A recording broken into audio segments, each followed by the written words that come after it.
Hey, everybody, this is Crypto Reporter. Thank you for tuning in to ENS Central Builders Spotlight. Today we have January Walker. January is actually the first politician on the show, and we're really looking forward to getting a different perspective on things such as Web3. And I know that January definitely has some great insight into that. So, with that being said, January, how are you today? I'm doing really great. Thank you so much for having me and including me on your show. No, thank you for being a part. To be honest, you were actually one of my very first interviews, and your thoughts on self-sovereign identity, blockchain voting. I think that these are very important topics, especially coming into the next couple of years. So can you tell us just a little bit about your background, how you got into this space, what led you down this path? Yes. I entered into the identity space back in 2014. We were working on this project where we had to allow providers to be able to write their prescriptions remotely and have those sent to the pharmacy. And so I worked on that project. And then over the years, moved a little bit more into KYC, AML, being able to prove that an individual was a real person and that we were interacting with them and that, of course, they own that identity and everything that comes with it. And while I was on that path, I came across to me, they're really concerning practices and in terms of how people track your information and how these companies use that information. And so it kind of set me out in search of new identity solutions that could perhaps pave the way forward for us. So how did that go from doing what you're doing with, KYC to going into politics? Yeah, so I think that those are two separate paths. So on the political path, that was I want to say also about the same time. So back in 2014, where I realized that I wanted a different type of politician, somebody that was accessible, somebody that talked with the people, somebody that received input, like solicited input from the people that they represented, and then took that input back into Washington and made sure that it was tied into the legislation that they had. But really, the core of the issue was listening and just making sure that you were truly a representative of the people. And over the years, I just wasn't seeing that in the people that came to the ballot. Everybody had their own ideas about how everything should be, but none of them focused on the people. And so with that, I kind of had this realization, and I want to say it was 2018, 2019, where I recognized that if I wanted that kind of leadership, that I couldn't just expect other people to do it if I wasn't willing to do it myself. And that was kind of a frightening thought because going into politics is very scary. Everybody judges you over everything and you get raked over the coals and you have to really know who you are. And so after that, it was just coming to that moment and accepting that I want this type of leadership. So I have to be the person that paves the path forward. And that's how we got here. That's awesome, and I know you mentioned that it's obviously a scary thing to do that and step into anything, but even more so in the public spotlight with something like this. Did you have any sort of mentors or anyone guiding you through this or anybody that you knew who had a similar experience?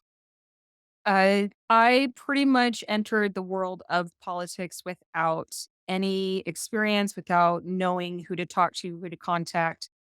Fortunately, I had a few friends along the way that were active locally in politics and would put me in touch with different politicians. And they all had, they just weren't fully aligned to what I was trying to accomplish. And then I have a friend who's a political operative, but really that just means his family get hired out by a lot of politicians because they have a lot of the data and information. And so he gave me some good pro tips around, hey, this you need to order signs. Go make sure you put up signs, and oh, what's some other good stuff? I when I didn't have anybody else for the parades to, drive my car, he would come out and he would drive the car, but very, very dedicated individual.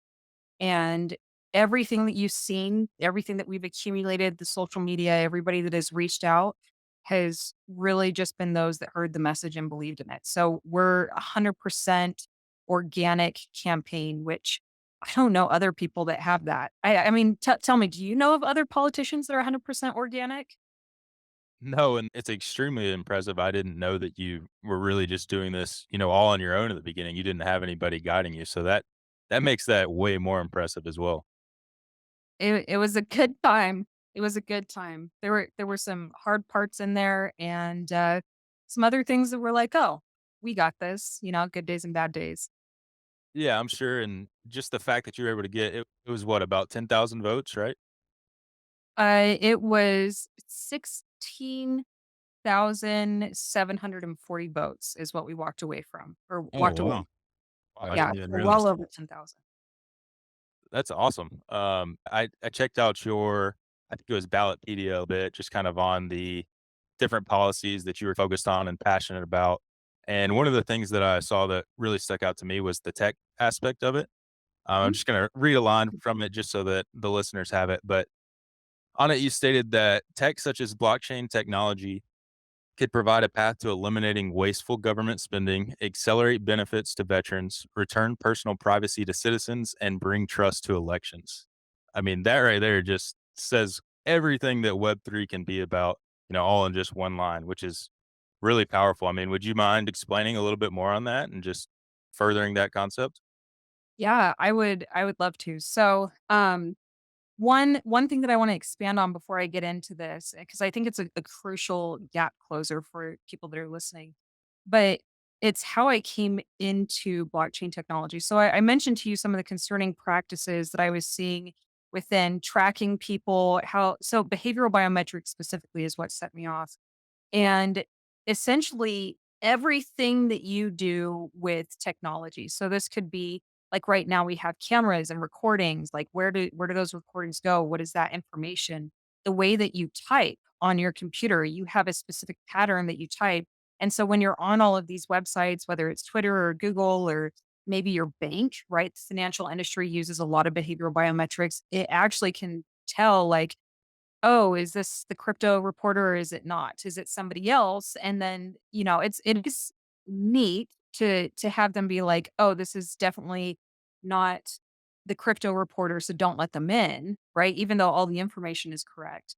But at the same time, shouldn't you be the one that owns your behavioral biometrics, like your entire digital essence and everything that you are? And there's over 2,000 data points that get collected on you on a daily basis, like within every single interaction. And this could be, as simple as to the way that you walk and talk and, all the way through that example that I gave previously. So when we talk about technology like blockchain and how I came to interact with it, it was really through this decentralized identity concept and learning about self-sovereign identity wallets where you can hold all of your information in there. And what's cool when we start to look at like the benefits to our veterans and returning privacy to citizens. But I mean, just if we look at the veterans piece, one of the biggest problems that they have is they have to go through this entire process of proving that they're a real person. Same with our immigration system, proving, are you who you say you are? Are you a real person? What are your credentials? What do you have for us? Same thing with Medicare, Medicaid, and it's a very convoluted, time-consuming, tax-consuming process. And with this technology, with essentially a click of a button, you can be like, "Oh, this is a real individual," and you can keep everything in there, and you own it. It's not anybody else owns the information on you. You own this information, so you can have your college degrees in there or high school diploma. I believe they're testing out that program in California right now. You can have uh, like any type of certifications. You could keep your medical records in there. So instead of the hospitals owning your information, you would always be able to access your information and keep that with you, not have to send in like a fax requesting that they give you your medical record. Like to me, that's kind of silly at this point in time. But even more when you start looking at, like, personal privacy, we had TikTok come up recently where, the government's like, "Oh, we're gonna ban TikTok because the Chinese can get your data and collect it through there." I mean, first of all, I'm pretty skeptical of that at this point, especially since all those servers are, on American soil and it's American, the American sector of TikTok. But past that if the Chinese want data on Americans, they don't freaking need TikTok. They can just go to a data broker that's been collecting all this information that I was just telling you about and then go get that information. Like they happily sell it to them, and the government hasn't put any handcuffs or preventative measures on them whatsoever. And my favorite one is like I'm a huge proponent of eliminating national debt. One, I think debt is burdensome and it really doesn't allow us to grow in the way that we need to. And it also prevents other countries from wanting to have the US dollar a little bit there, right? They're starting to look for alternatives. And with this, you could put government spending, tie it to, a blockchain transaction, like every single transaction that's made would essentially just be tracked. And then you could see where all the money is going. And this would help out in instances where, so with the Pentagon, right, that wouldn't be a public blockchain, but you would be able to account for every penny and see where it went instead of just being like, oh, we don't understand where this, what was it, $600 billion is going. And that's not including the $662 billion of wasted spending back in 21. So I don't know. I look at it and I just think there's so much ability here if we could just stop demonizing the technology. Yeah, I'm glad you mentioned the TikTok there. That was gonna be one of the things I brought up, just scrolling through your Twitter and seeing your recent talks about that. But I definitely agree with just the potential to actually know where the money is going and make sure that things are actually done the right way. Like, I think that's such a big problem with spending in America and just nobody really does anything about it. Like, it's so much talk, but nothing's actually done. It's crazy. Yeah, I truly don't think that they knew what could be done. That or they didn't care. But the thing is it's our time to shine, right? You have these new generations coming up that definitely know and understand technology and they're going to change a few things. And I definitely see this being one of them. For sure, and do you think that this is something that really needs to start at, like, the government level, or is it more of a corporate focus? And as that happens, then it'll kind of bleed into the government. That is a super fascinating question. We already have huge companies using Web3 blockchain technology. So I know that Walmart has started to use it within their supply chain. So a lot of people are using it for supply chain because it's such an excellent information tracking system that you have. And so you have Walmart that's using it to make sure, like, where did the food come from? What temperatures was it kept at? And then you also have it within like IBM. So they obviously use it. You have some groups using it for water tracking, which on that topic, that was one of my tweets that people hammered me on just a little bit, saying, hey, blockchain will solve the water crisis. And really, I was trying to get people to pay attention and like listen and understand. But it was a good lesson for me and how Twitter functions, where you can say something and they won't read the rest of it and they just latch on to one message. But there are groups that are already using this technology to be able to track and trace whatever that it needs to be on the corporate side. And so even within our government, they're using it a little bit, but I would certainly like to see the acceleration of the adoption of these technologies and not demonizing it like they have. So they're essentially trying to demonize the whole sector after FTX when what FTX did was honestly like just bad business practice, right? Like any company that would have done that, the result would have been the same. It didn't have to be specifically tied to crypto. Yeah, that kinda leads me into another thing that I wanted to get your opinion on. Like, obviously, there's a lot of people involved in the government, but what percentage or how many of the lawmakers would you say actually understand this technology and actually are able to do something with it? You have a handful of legislatures that understand the technology. So one of them is Tom Emmer, Richie Torres, Andrew Gar Garbar Garbarino, sorry, Cynthia Lummis, I believe she understands it. She's, of course, like a partisan towards some of these other pieces of technology, but I mean, like, when you look at Crenshaw or Darren Soto, Elaine Lorelei, I'm saying her name wrong, but these are the people that probably are the ones that understand the most.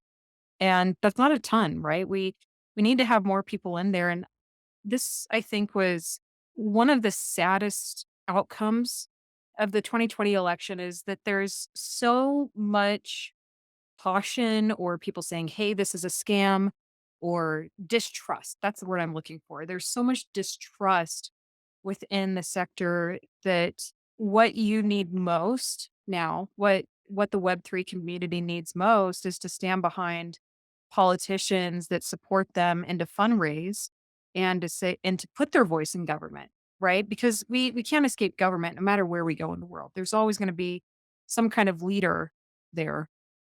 But because we distrusted it so much, we didn't stand behind really any of the politicians that were pro towards the community. And because of that, we came out with a failure where come January, there won't be anybody to stand against the FUD that's being created, that fear, uncertainty, and doubt. But I think maybe this next go around, people will say, okay, no, we really need to step up. We really need to do better and accept that and this is hard for me, but accept that, to spread your message, you have to be able to buy billboards and signs and marketing materials. And, just be like, okay, let's fundraise for these items and be able to see that that's where the money goes. I mean, because we have that technology. Oh, yeah. And one thing I did want to add is the fact that we have this technology to be able to use for these different types of reasons.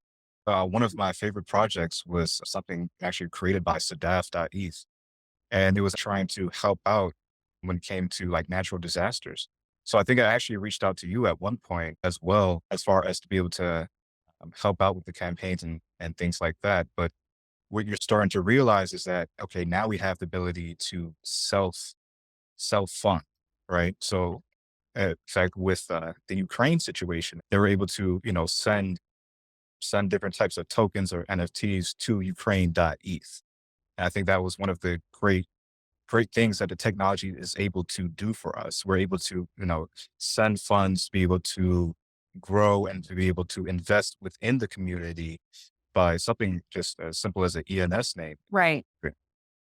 And what's interesting about that is like if somebody sends that, how do we process through that through like FEC donations and things like that? Like how do we report that information? So I think as long as we're reporting it appropriately, and by reporting it appropriately, what I mean is collecting the name, the address, all the information that's required by the FEC. And as long as we're gathering that information, we should be able to utilize that. But um there's also like donation aspects of using that information and then also turning it into some kind of like tangible asset that people can use in real life. So there's multiple options. Yes, you're exactly correct.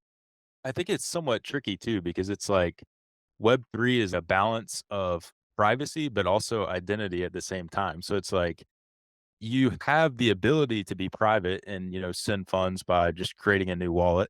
Obviously, there's, for the most part, ways to track back where those funds are coming from. But it's like, do we want people to know who's doing what? Do we want to hide from people? Like, what is that middle ground? And I think that's kind of another tricky part of this space right now. Exactly. And it's hard to balance that, right? Like how do you because so much of our arena, right? People want that respective of personal privacy. And so I think that's reasonable, but I also think that it shows a lot of good faith and brings a lot of trust to the arena when we're willing to say, as we should, right? Because this is law abiding, but to be like, hey, we are law abiding citizens. We're just using a different type of asset to boost, candidates that believe in what we're trying to accomplish. And so while you may make that trade off for now, and in the future, that might not necessarily be something that's required, right? Like with these decentralized identity wallets, all you have to be able to do is prove that you are a real person, that you are a citizen, that we're interacting with you and not have to give up all this information that the FEC requires because really they're just trying to confirm is this a real US citizen? Right. And then are they upstanding citizen or whatever it is. But really at the end of the day, it's just, are you a US citizen? And we can do that with these decentralized identity wallets. Yeah, January. One thing that I do have to commend you on is just your knowledge in the space. I think that that's one of the greatest things, honestly, ever. I mean, that you're very generous when it comes to your time and be able to speak with people in the Web3 community. Um, I see you whether you're in spaces and you really do connect with the people. And Oh, that's so good to hear. Thank no, you. of course, but it's real because you don't really see this, right? And you're starting to see it now. Now that blockchain tech, Bitcoin, things of that nature are now becoming more mainstream.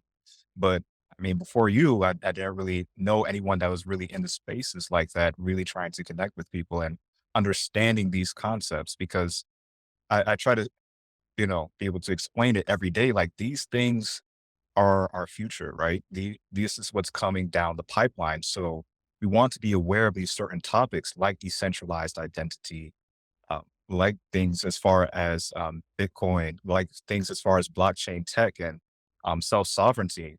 I think that these are concepts that really need to get ingrained because things are happening at a very fast pace. I mean, we've seen what's happened like throughout the week, throughout the whole FTX thing, the whole Trump trading card thing. I think that we're starting to see this real mass adoption because it's something that people are talking about regulation, talking about stable coins. This is all coming down the pipeline. And now we're seeing it in live action. So Oh, we definitely are seeing in live action. We should talk about those Trump NFTs. I'm sure that was a question. yeah, I was gonna say, are we in the metaverse? Is it really official now? Like, this is Definitely. definitely, definitely. I mean, I was just thinking about his card. So Trump actually did something that we were trying to accomplish, but we just didn't have the time or like I mean, we weren't going to do trading cards, right? But we did want to do like fun NFTs that were kind of cool and unique, but of course it comes down to what resources do you have, but I didn't go through to see his and maybe I should pull this up while we're here, but I didn't go through to see what information he collected. Did you? Like, was the NFT collection for politics or was it just for fun? Yeah, I think they had some KYC information in there, but I'm not quite sure. I honestly want to be able to do a research on that.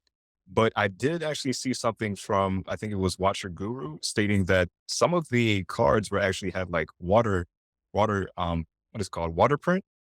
You Okay. know how they're like stock photos and things like that. Now, definitely want to be able to confirm that, but it's a very interesting time. Yeah, just in general, with this whole drop. Yeah, no, so that's super interesting that they would have water trademarks. So, and this is actually something that we've also been talking about doing was putting pictures of myself through an AI, and we have a couple of them that came out, and it's very maybe at some point I'll post them. In a way, I'm slightly embarrassed, but the AI with my purple suit was really set on making me like a pirate.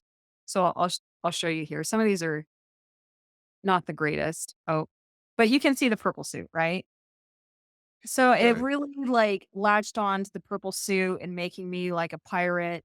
And I'm Pirates. like, this isn't really great for politics, you know? Some Pirates of the Caribbean stuff right there. Yeah, definitely Pirates of the Caribbean. And so we were gonna try and do something like that. But really, I think his stuff came out, quite excellent compared to what it could have been. And he has a lot of content that you can push through these AI algorithms that they output fun images. But so this is one thing that I actually would like to see from politicians more because there's a lot of concern and you hear about it like what is the money that you're collecting? What is it going to? How is it being spent? And NFTs actually do help out with this. And so we ran a proof of concept around this during my campaign. It was with Cardano because they were the ones that could actually pull the project over the finish line. So Mint City now Yepple did this. And Uh, we had Tyler with Spaces. He's excellent with his 3D art. But if you go to campaign.mintcity.app, you can see this. But with it, it collects all the correct information so it can be FEC compliant and it can be collected for campaign purposes. And so what's really cool about this is you can go through and you can show uh, one, I support this politician. You get value back out of it. So we were going to do concerts and that type of thing, or dinners, or, just basic swag. So I have um, some boxes. I still haven't put away all the campaign stuff, but I actually sent out signed signs with little thank you cards and everything to people that supported us on that level. And I think that it just brings more connection and transparency is to what money is coming into your campaign. And then our next level would be, showing people, hey, this is where the money is being spent and this is how it's being spent. But that's kind of a big deal. I just checked out the site. That is actually really, really cool. But I think what you mentioned there with like the connection, I think that's like a huge part of just like the NFT culture in general and is obviously really beneficial when you're trying to get people to, support a cause or a politician like yourself. Like the ability to feel like you're actually a part of something, which is, weird or, crazy as that sounds with NFTs. That's what that is like for a lot of people, whether it's, Bored Ape or one of your campaign pins. Just being a part of that community is something that can really help support and drive a cause further. Definitely, and I think it'd be so cool to have a real life campaign pin and then to have an NFT campaign pin. That you can take that and show it off and just enjoy, right? Like, how often do you really get to experience new technology in the making? Like, this is gonna be the future, and the future politicians will have this. You just need to work through some of those, um, fearful responses they're having right now. What do you think that those, fearful responses are coming from? Like, is it just a lack of knowledge or is it something deeper that they're like afraid of for this? Uh, I think overall it is a lack of knowledge. Like when we look at the FTX hearings, Senate hearings, and you listen to Juan Vargas over and over, he said, I don't know anything.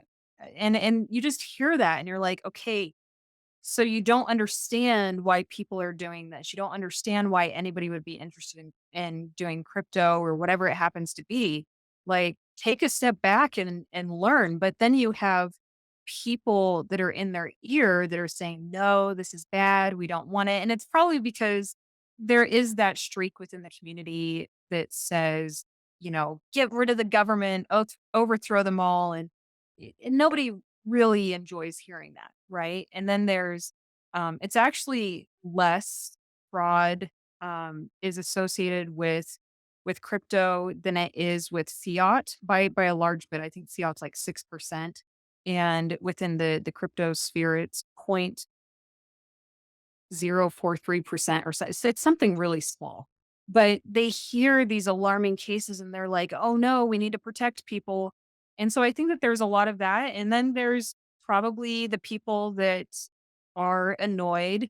I mean, think about the amount of times that you've had, say, like there's a post that gets really popular and then, Bitcoiners or people that are promoting their coin, they just come in and they start spamming it, right? And it's like, this is really annoying because it doesn't promote helpful conversations. It's just you shilling your product or your investment, I guess, at that point.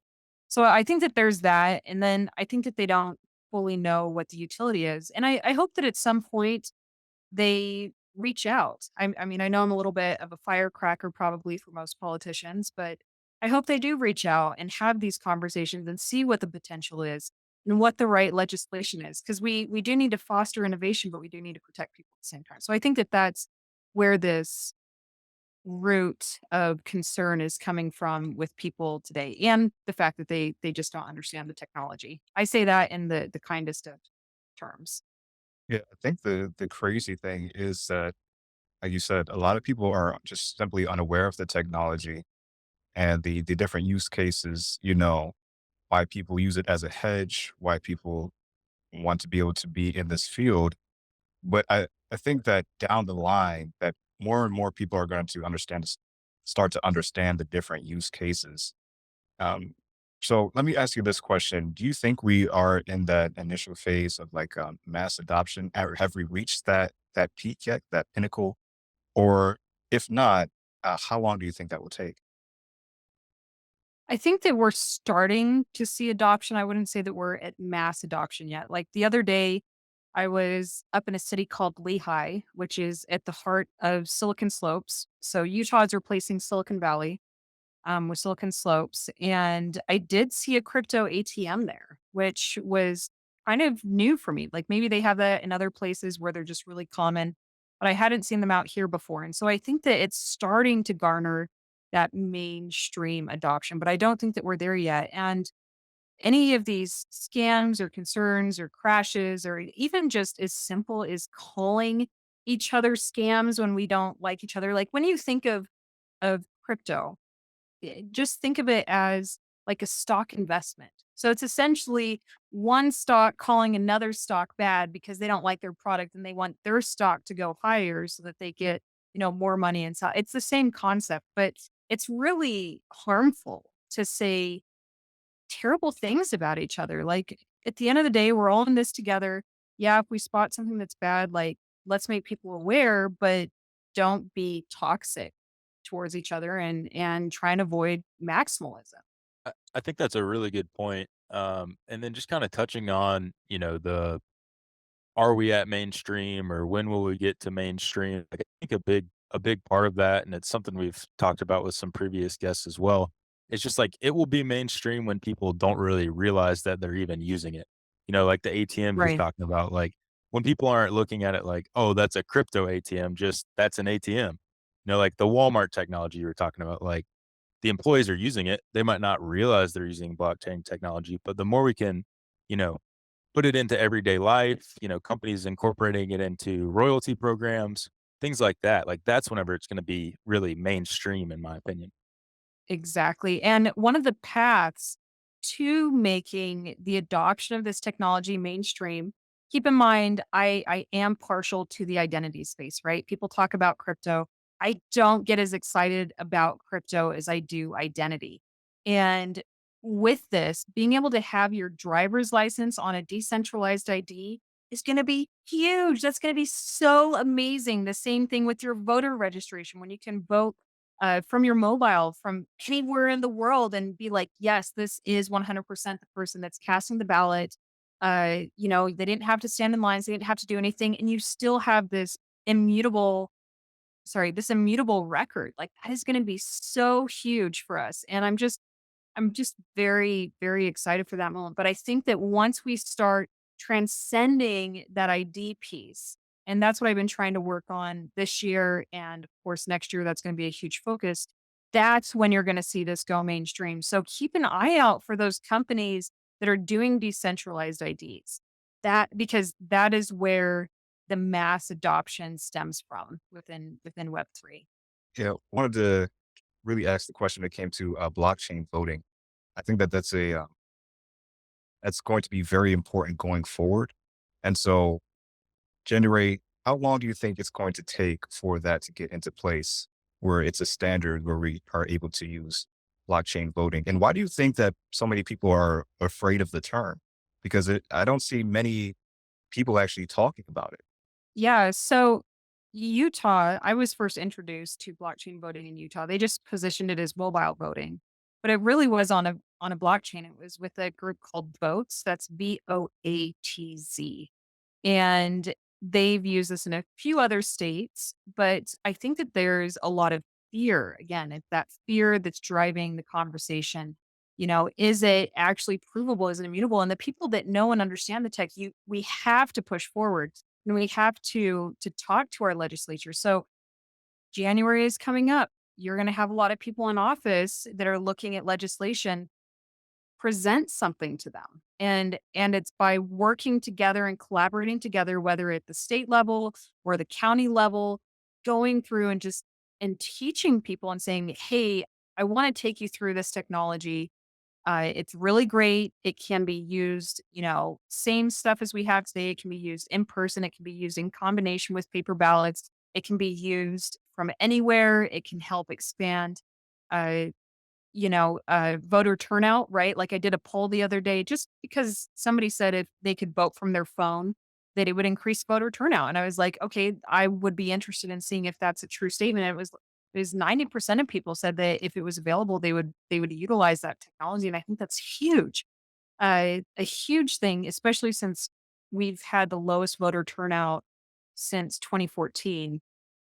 But I don't know, like I think that in about 10 years, we'll start seeing really mass adoption. We could do as little as like 4 or 6, but we would all have to work together to accomplish that. Well, no, honestly, I think that it is going to take some time, but I agree with you there. I definitely think it's going to be below the threshold of a decade. So I think, within the next couple of years, maybe a decade, all these things that we're talking about now will be a standard. And it's just crazy to be on that journey. Now that we're kind of segmenting over to more like the digital identity and not necessarily just the crypto side of things, just kind of branching into ENS because that is, what our show is mainly about. How did you get started on that train? Was there somebody that introduced you to ENS? Was it just through, all of your endeavors within Web3? How did you get there?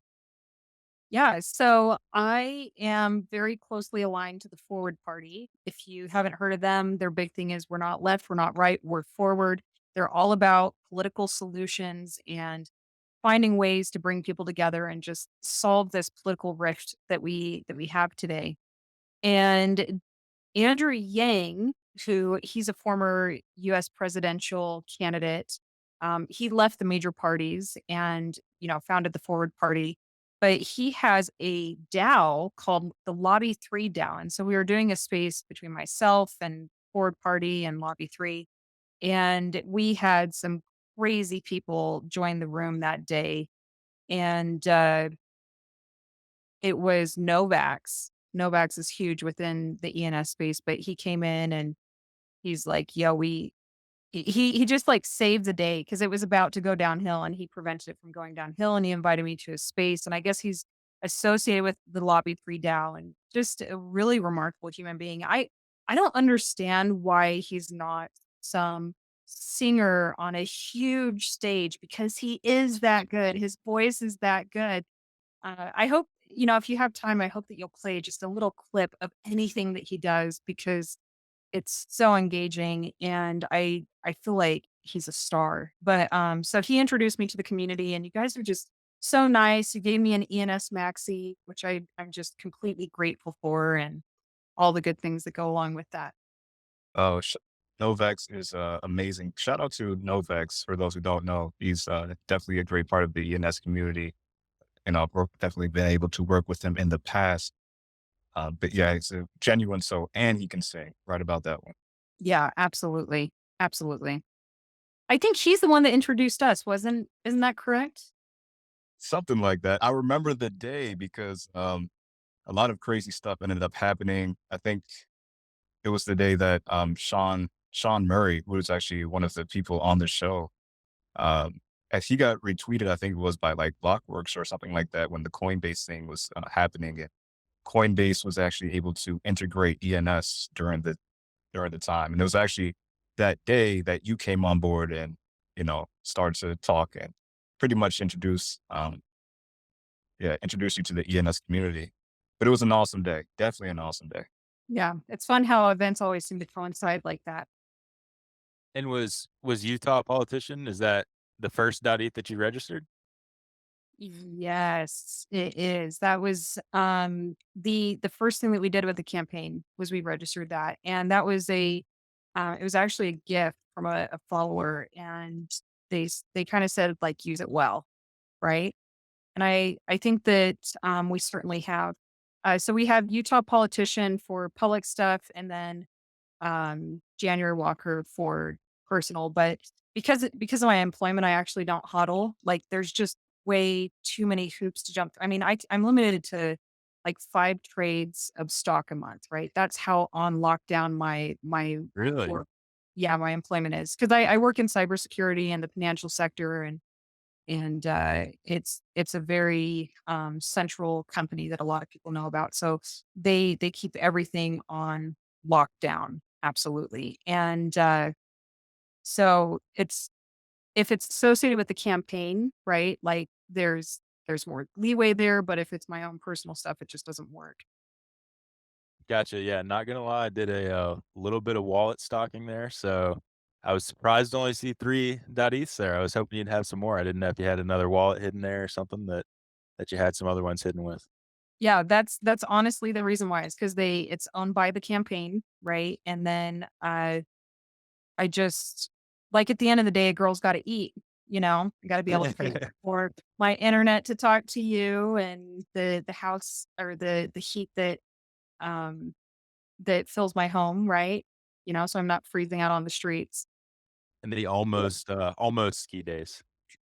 Exactly. Well, tomorrow it'll happen. I know tomorrow I'll be able, and I actually snowboard, but I'm very much looking forward to it. I'm going to go to a new resort tomorrow called Snowbird, and should be a good time. Awesome. Well, maybe when you get one of those 5 monthly investments, you can maybe find a snowboarding or skiing .eth that piques your interest there. I could. Maybe I'll look into it. Perhaps when I move on to a different company. But here's the reason that it's actually beneficial for this group. Um, because they have like laws that prevent legislatures from holding more than X amount of crypto, right? So if I don't hodl it, then that means that I can actually champion the community and not be held back by those restrictions, which I think is really big. With that in mind, I don't know if you wanna give us an answer, but we haven't had anybody not do it yet, so we're gonna ask. All right. If you could have any .eth, what would it be? So this is probably going to be new to all of you, but I'm going to lean into the identity portion. I want to have a did ETH. That's really what I want. That decentralized ID. Happy to do it with ETH, just as long as it's within my self sovereign identity wallet. So I'm sorry, did you say did eat? Yeah, a DID, a decentralized ID, but it did ETH. Would you be able to just kind of expand on that a little bit?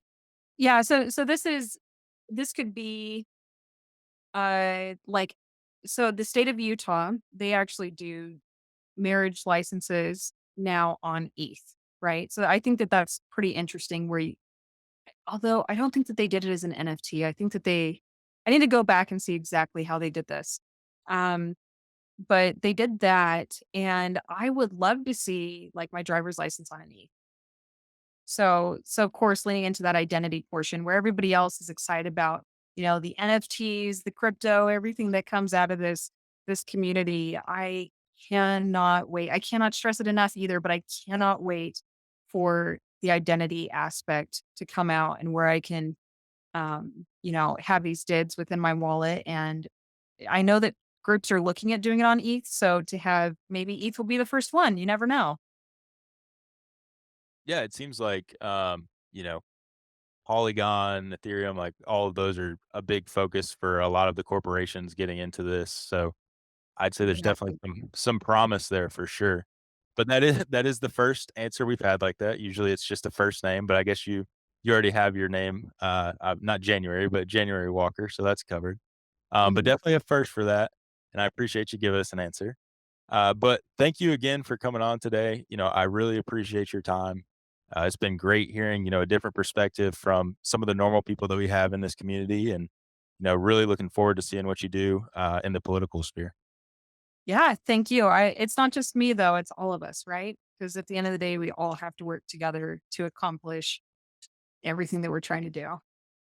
No, thank you again. You were really a, you taking the time to be here with us.